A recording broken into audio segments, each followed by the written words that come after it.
Над 500 нови вработувања во ЕСМ, 80 огласи за работа во Агенцијата за администрација, 41 нов работник се бараат и во Фондот за здравство, 15 нови му требаат на Османи во МНР, 9 нови ки има и во транспорт и врски, 8 во Министерството за информатичко општество, исто толку и во Општата болница во Велес, а сето тоа на само неколку месеци пред изборите.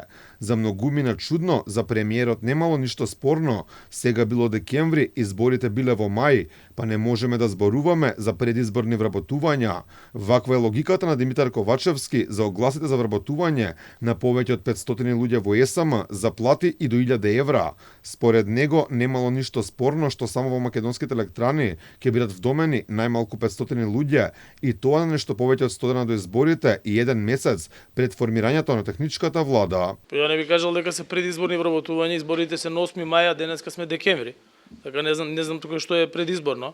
Инаку за тоа која компанија како работи се прашува менаџментот на компанијата, така да прашањата ќе морате да ги упатите до менаџментот, а сигурно дека вработувањата се дел од техничко-технолошкиот процес и пополнување на потребните работни места. Според лидерот на опозицијата Христијан Мицкоски, ваквите вработувања се обити надеж на СДСМ и ДУИ да го ублажат поразот на изборите во мај. Вели дека не е против вработување на луѓе, но сепак мора да се запрашаат сите зошто тоа се прави непосредно пред изборите. Вистинското прашање е зошто тоа не се случи пред неколку месеци, зошто тоа не се случи пред една година, зошто се случуваат овие стотици вработувања конкретно во АДСМ поранешно Елем, сега на неколку недели пред избори.